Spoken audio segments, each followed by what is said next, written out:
அனைவருக்கும் வணக்கம். ஒவ்வொரு வருடமும் மே மாதம் 5ஆம் தேதி வந்து வேர்ல்டு ஹேண்ட் ஹைஜீன் டே இதை கொண்டாடிட்டு இருக்கோம். இது வந்து நம்ம அக்டோபர் மாதம் கொண்டாடுற குளோபல் ஹேண்ட் வாஷிங் டேலேருந்து கொஞ்சம் வித்தியாசம். ஸோ அக்டோபரில் வந்து மோஸ்ட்டாக நம்ம ஜென்ரல் பப்ளிக்கை கான்சென்ட்ரேட் பண்ணுவோம். இந்த வேர்ல்டு ஹேண்ட் ஹைஜீன் டேயில் வந்து நம்ம மெயினாக வந்து ஹெல்த் கேர் ஒர்க்கரை ஃபோக்கஸ் பண்ணுறோம். ஸோ இந்த 2024க்கான தீம் வந்து save lives clean your hands. இதில் வந்து அந்த பவர் ஆஃப் ஹேண்ட் ஹைஜீனை நம்ம டெமான்ஸ்ட்ரேட் பண்ண போகிறோம். இந்த வருஷத்து மெயின் ஃபோக்கஸே என்னென்னா த ஷேரிங் த நாலேஜ். ஸோ இந்த ஹேண்ட் ஹைஜீனோட இம்பார்ட்டன்ஸ் வந்து எல்லா லெவல்லையும் பரப்பணும் அப்படிங்கிறது தான் மெயின் நோக்கமே. இது ஏதோ டாக்டர் நர்ஸையும் தாண்டி இதில் உள்ள ஒவ்வொரு ஹெல்த் கேர் ப்ரொவைடரும் இன்க்ளூடிங் நம்ம பயோமெடிக்கல் வேஸ்ட்டை ஹேண்டில் பண்ணக்கூடிய அளவுக்கு இருக்கவங்களும் இந்த ஹேண்ட் ஹைஜீனோட முக்கியத்துவம் தெரிஞ்சுக்கணும். இது ஏன் அப்படின்னா இதுதான் அந்த ஹாஸ்பிட்டல் அக்வைர்டு இன்ஃபெக்ஷனை நம்மளால் ப்ரிவென்ட் பண்ண முடியும். அதனால் ஏற்படக்கூடிய இந்த ஆன்டிமைக்ரோபியல் ரெசிஸ்டன்ஸை நம்மளால் குறைக்க முடியும். ஸோ இந்த கான்செப்ட் வந்து ஆல்மோஸ்ட் 175 இயர்ஸ் பிஃபோர் வந்து ஒரு ஹங்கேரியன் டாக்டர் இக்னாக் செமாலியஸ் இவர் வந்து இந்த ஹேண்ட் ஹைஜீனோட இம்பார்ட்டன்ஸை ப்ரூவ் பண்ணார். அதாவது இந்த பியூர்பரல் செப்சிஸ் அப்படி இல்லை இந்த சைல்டு பெட் ஃபீவர் அப்படின்னு சொல்லுவோம். ஸோ இதை நம்ம குறைக்கணும், இதனால் ஏற்படக்கூடிய மரணங்களை தடுக்கணும்னா இந்த குளோரின் சொல்யூஷனால் ஹேண்ட் ஹைஜீன் பண்ணோம்னா கண்டிப்பாக இதை குறைக்க முடியும்னு சொல்லிட்டார். அதனோட தொடர்ச்சி தான் இப்போது வெவ்வேறு விதமாக இப்போ வளர்ந்துட்டுருக்கு.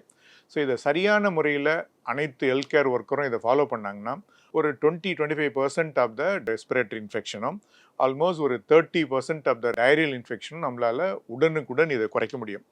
இதில் இன்னொரு பெரிய பிரச்சனைனா இந்த ஹாஸ்பிட்டல் அக்வைர்டு இன்ஃபெக்ஷன் தான் ஒரு ப்ரிடாமினன்ட் காஸ். அதாவது ப்ரீமெச்சூர் டெத்தோ இல்லை ஒரு டிசபிலிட்டியோ வர்றதுக்கு இந்த ஹாஸ்பிட்டல் அக்வைர்டு இன்ஃபெக்ஷன் ஒரு பெரிய முக்கியமான காரணமாக இருக்குது. பர்டிகுலர்லி கம்யூனிகபிள் டிசீஸ் பீரியடில் சில சுச்சுவேஷனில் ஃபார் எக்ஸாம்பிள் இந்த இன்டென்சிவ் கேர் யூனிட்டில் இது ரொம்ப அதிகமாகவே பிரச்சனையாக இருக்குது.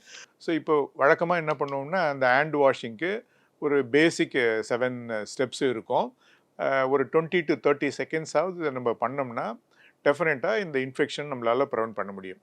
ஆனால் இப்போதைக்கு இந்த மாதிரி ரேப்பிட் டெவலப்மெண்ட்டில் என்ன ஆகுதுன்னா ஒரு கார்னர் ஆஃப் த ஹாஸ்பிட்டலில் ஹேண்ட் வாஷிங் ஃபெசிலிட்டி இருக்கிறத விட அந்த பாயிண்ட் ஆஃப் கேர் நீங்கள் எந்த இடத்துல சர்வீஸ் கொடுக்குறோமோ அந்த இடத்துலையே இருந்தால் இன்னும் பெட்டராக இருக்கும். ஸோ அதுக்கு தான் இப்போ நம்ம சானிடைசர் ஜெல்லு இந்த மாதிரி நிறைய ஆக்டிவிட்டியை நம்ம ப்ரமோட் பண்ணிகிட்ருக்கோம். ஸோ இதில் மெயினாக நம்ம பார்க்க வேண்டியது ரைட் மூமெண்ட்ஸ் ஆஃப் கேர் அப்படின்னு சொல்லுவோம். அதாவது ஒரு 5 சுச்சுவேஷனில் கண்டிப்பாக இதை நம்ம ஃபாலோ பண்ணோம். அதாவது பேஷண்ட்டை தொடுறதுக்கு முன்னாடி, பேஷண்ட்டை தொட்ட பிறகு, பேஷண்ட்டுக்கு ஏதாவது ப்ரொசீஜர் பண்ணனா அந்த ப்ரொசீஜர் பண்ணுறதுக்கு முன்னாடி, பண்ணின பிறகு, அதுக்கப்புறம் வந்து அந்த பேஷண்ட்டோட என்விரான்மெண்ட், அந்த என்விரான்மெண்ட் உள்ள எந்த பொருளை நீங்கள் தொட்டாலும் கண்டிப்பாக நீங்கள் சானிடைஸ் பண்ணிக்கணும். ஸோ இந்த 5 தான் நம்ம வந்து ஒரு கீ மொமெண்ட்ஸ்ன்னு சொல்லுவோம். Key moments of care. இதை கண்டிப்பாக ஃபாலோ பண்ணணும்.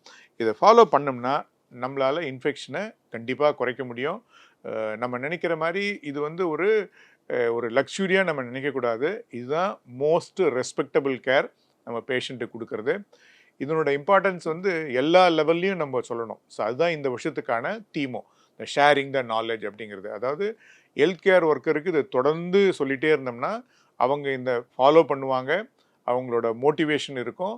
அவங்களுக்கு வந்து இதனால் இன்ஃபெக்ஷன் வந்து பேஷண்ட்டுலேருந்து மற்றவங்களுக்கும் இல்லை மற்றவங்ககிட்டேருந்து பேஷண்ட்டுக்கு வரதே நம்மளால் தடுக்க முடியுன்றது அவங்களுக்கு புரியும். அடுத்து வந்து பாலிசி மேக்கர்ஸ், ஸோ அவங்களுக்கு என்ன புரிய வைக்கணும்னா ஒரு டாலர் நம்ம இந்த மாதிரி ஹெல்த் இன்டர்வென்ஷன் இந்த மாதிரி ஹேண்ட் ஹைஜீனுக்கு நம்ம இன்வெஸ்ட் பண்ணோம்னா ஆல்மோஸ்ட் 25 டைம்ஸு இதில் நமக்கு கெயின் இருக்கும். ஸோ அதனால் இது வந்து ஒரு low cost health care intervention அப்படின்றத சொல்ல வைக்கணும்.